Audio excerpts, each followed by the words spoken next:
அந்த பொண்ணு உன்னை லவ்வும் பண்ண போறதில்ல, கல்யாணமும் பண்ண போறதில்ல. எனக்கு நம்பிக்கை இருக்குடா. அவ உன்னை லவ் பண்ணுவா.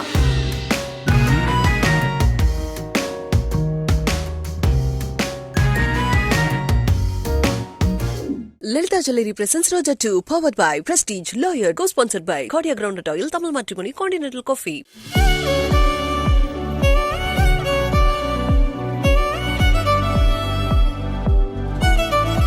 இல்லம்மா, நீ என்ன சொன்னாலும் நீ அவன்கிட்ட ஆண்டனிய பத்தி சொல்லிருக்கவே கூடாது. அவன் யாருமா எனக்கு? அத நீதாம்மா சொல்லணும். அவன் யார் நமக்கு? அவன்கிட்ட நீயே அக்ரிமெண்ட் போட்டிருக்க? அவன் லவ் மேரேஜ் பண்றான் இல்ல அரேஞ்ச் மேரேஜ் பண்றான், அதுல உனக்கு என்ன பிரச்சனை? அவன் கெரியர் என்ன ஆனா என்ன, உனக்கு என்ன வந்துச்சு? சொல்லு மலர். அவன் நமக்கு யாரோ தானே. அவன் மேல நீ எதுக்கு அக்கறை காட்டுற? அவன் கூட நீயே அக்ரிமெண்ட் போட்ட? உண்மைய சொல்லு மலர். அவன் ஆண்டனி மாதிரி ஒரு மோசமானவனா இருந்திருந்தா அவன் கூட நீ அக்ரிமெண்ட் போட்டிருப்பியா? அவன் நல்லவனா இருக்க போய் தானே அக்ரிமெண்ட் போடுற அளவுக்கு போயிருக்க. அந்த உரிமையில தானே இவ்வளவு தூரம் அவன் வந்திருக்கான். அவன் மேல எந்த தப்பும் இல்ல மலர். உண்மையை சொல்லு மலர். உங்க அக்ரிமெண்ட் படி உங்க கல்யாணம் நல்லபடியா நடந்தா நல்லா இருக்கும்னு எனக்கு தோணுது.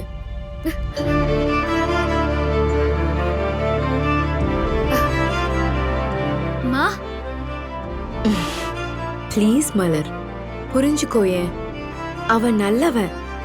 உன் புடிவாதத்தால ஒரு நல்லவனை மிஸ் பண்ணிடாத. நல்லவங்கள மதிக்க கத்துக்கோ. போதுமா, இந்த ஆம்பளைங்கள நல்லவங்க நம்பி நம்ம ஏமாந்ததெல்லாம் போதும். எனக்கு தெரிஞ்ச ஒரே நல்ல ஆம்பளை என் அப்பா தான். அவரு இல்லாததுனால தானே நமக்கு இவ்ளோ பிரச்சனை. அதுவும் இல்லாம அந்த ஆண்டனியையும் அவர் அப்பாவையும் நம்ம நம்பி போனோம். இந்த நிலைமைக்கு வந்ததே அவராலதான். அவ எப்படி மிருகம் மாதிரி நடந்துகிட்டான்னு நீங்களே பாத்தீங்கல்ல. போதுமா, இந்த ஆம்பளைங்களை நம்புறதுக்கு நான் தயாரா இல்ல. இனிமே என் லைஃப்ல எவனுமே இல்ல. மலர், நான் சொல்றது கொஞ்சம். மா ப்ளீஸ், நீ ஏன் ஆசைப்பட்டாலும் இது நடக்காது. அவன் நல்லவனாவே இருக்கட்டும். ஆனா ஏன் முடிவு இதுதான். நான் கிளம்புறேன். இங்க பாரு மலர், நீ ஏன் இப்படி இருக்க? அம்மா சொல்றத கொஞ்சம் கேளு ப்ளீஸ் மா, இத பத்தி எதுவுமே பேச வேண்டாம். நான் கிளம்புறேன். இல்ல மலர், நீ இப்படியே இருந்துட முடியாது. சொல்றத புரிஞ்சுக்க. வேண்டாம்மா, நான் கிளம்புறேன். நீ உடம்ப நல்லா பாத்துக்கோ. எதுவா இருந்தாலும் எனக்கு கால் பண்ணு. என்னாச்சு? நீ ஏன் ஒரு மாதிரியா இருக்க? அதெல்லாம் ஒண்ணும் இல்லம்மா, நான் நார்மலா தான் இருக்கேன். இல்ல மலர், நீ ஒரு மாதிரி இருக்க. இங்க பாரு, இனிமே அவன் இந்த பக்கம் வரவே மாட்டான். அப்படி திரும்பி வந்தாலும் அந்த தம்பிக்கிட்ட ஒரு வார்த்தை சொன்னா போதும், அவனை உண்டு இல்லன்னு பண்ணிடுவான். மா, நீ எதுவும் பேசாதம்மா, நான் கிளம்புறேன்.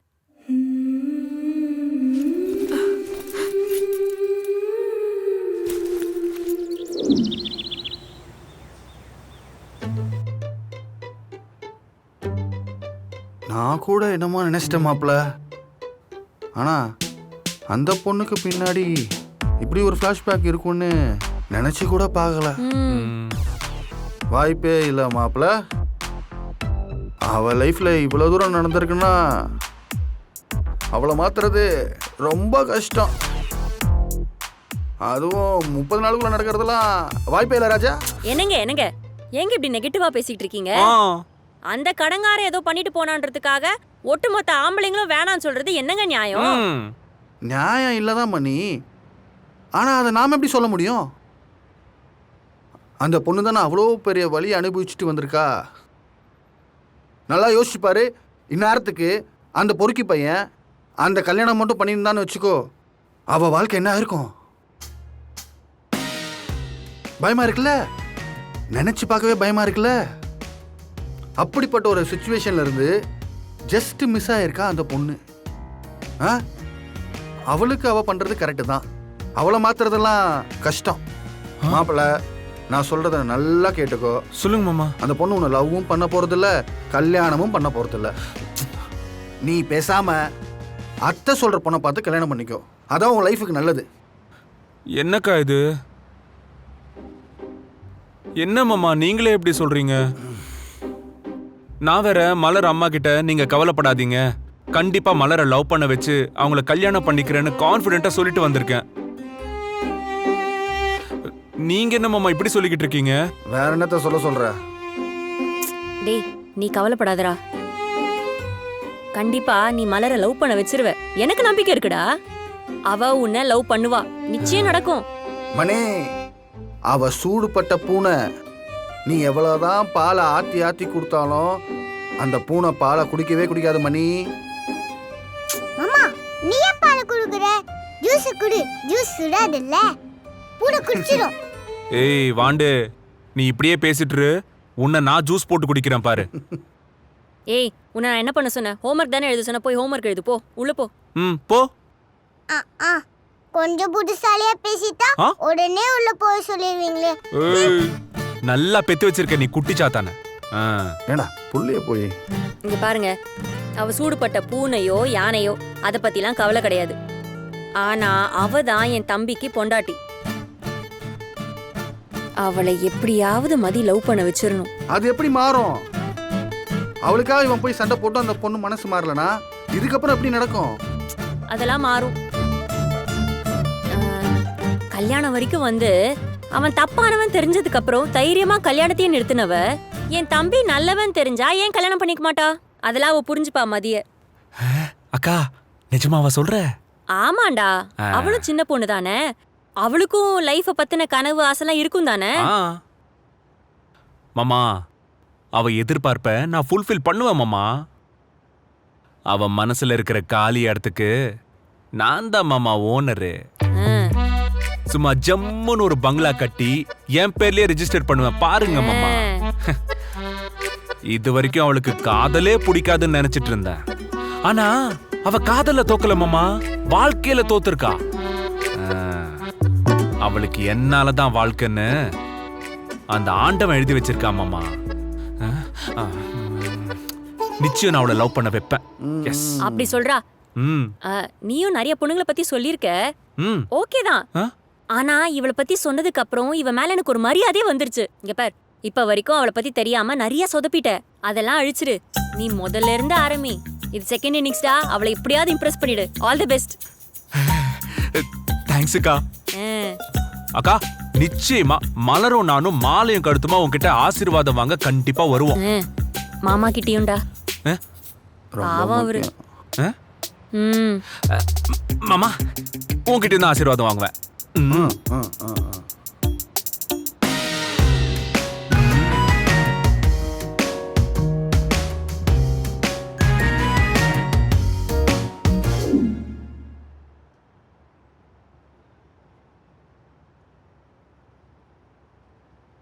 பாத்தீங்களா சார், எப்படி பேசிட்டு போறான்னு?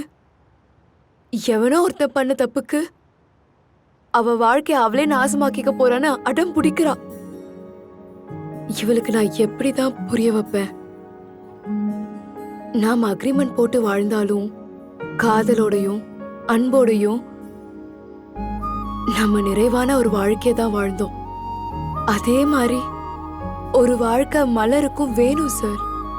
நாம அக்ரிமெண்ட் போட்ட மாதிரியே மலரும் அந்த தம்பியோட ஒரு அக்ரிமெண்ட் போட்டிருக்கா. அந்த ஆண்டனியால மலர் ஆம்பளைங்க எல்லாரையும் வெறுக்க ஆரம்பிச்சிட்டா. கல்யாணமே வேண்டான்னு இப்படியே இருந்துருவாளோன்னு நான் ரொம்ப பயந்துகிட்டு இருந்தேன். ஆனா இப்போ இந்த பையனை பார்த்ததுக்கு அப்புறம் எனக்கு எல்லாமே சரியாயிடும்னு நம்பிக்கை வந்துருச்சு. மலர் அந்த தம்பிய புரிஞ்சுக்கிட்டு அவ கூட சேர்ந்தான்னா ரொம்ப சந்தோஷமா இருக்கும். மலருக்கு ஒரு நல்ல லைஃப் அமைஞ்சிருச்சுன்னு எனக்கும் நிம்மதியா இருக்கும் சார். நீங்களும் என் கூட இல்ல, என் புள்ள வேலனும் என் கூட இல்ல. என் கூட இப்ப இருக்கிறது மலர் தான் சார். நீங்க தான் அவங்க 2 பேரையும் சேர்த்து வைக்கணும் சார்.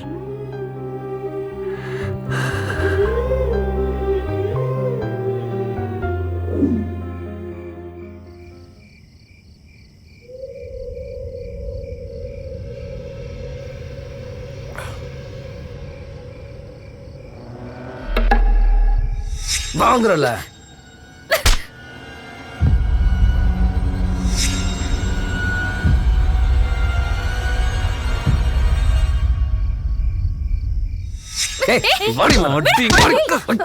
கிட்ட திருப்பி திருப்பி நான் சொல்றேன்.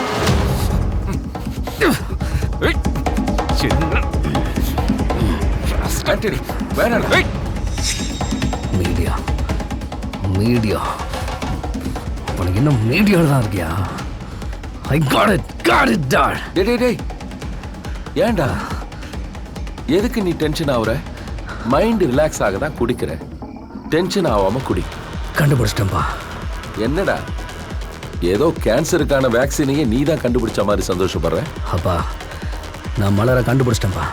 அவ மீடியால தான் ஒர்க் பண்ணிட்டு இருக்கா. அவ என்னடா சொல்ற? ஆமாப்பா, அவ கார்ல மீடியான்னு ஓட்டி இருக்கிற ஸ்டிக்கரை நான் பார்த்தேன்ப்பா அன்னைக்கு. அவ மீடியால தான் ஒர்க் பண்றா. ஓகேடா, ஆனா மீடியாங்கிறது எவ்வளோ பெரிய ஃபீல்டு, எவ்வளோ சேனல்ஸ் இருக்கு, அதுக்கெல்லாம் எத்தனை ஆஃபீஸ் இருக்கும்.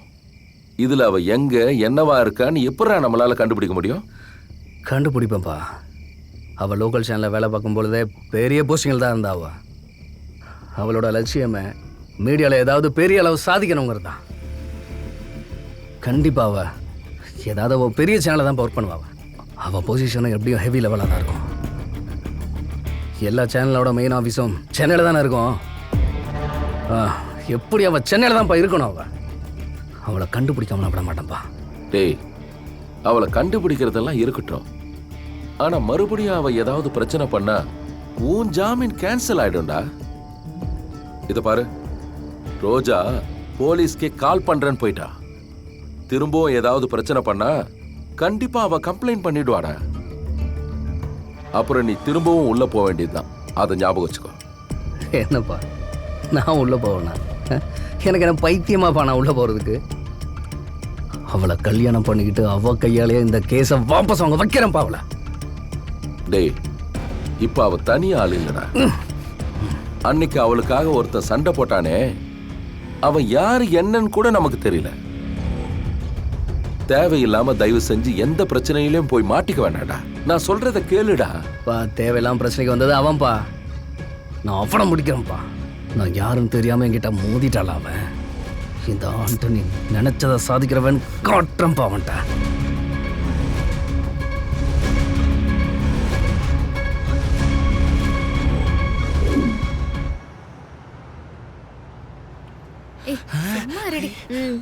ஹாய்.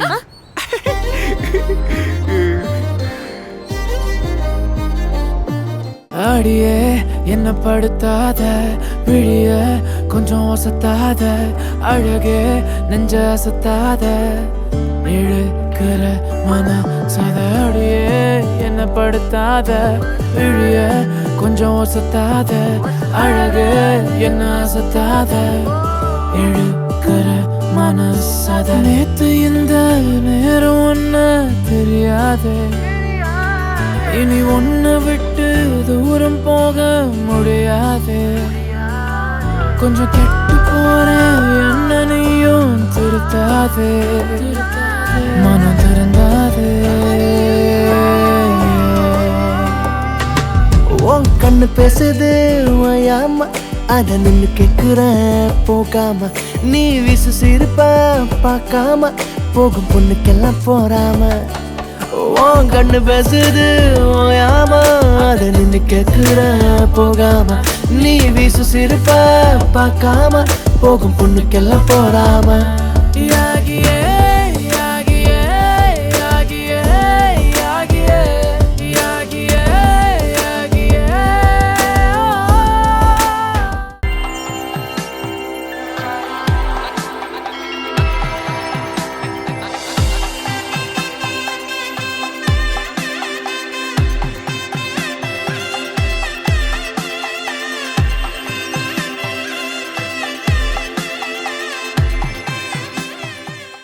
பிரஸ்டீஜ் என்டூரா ப்ரோ நம்ம கிச்சனோட ஹீரோ. போடுறா அந்த மியூசிக்க.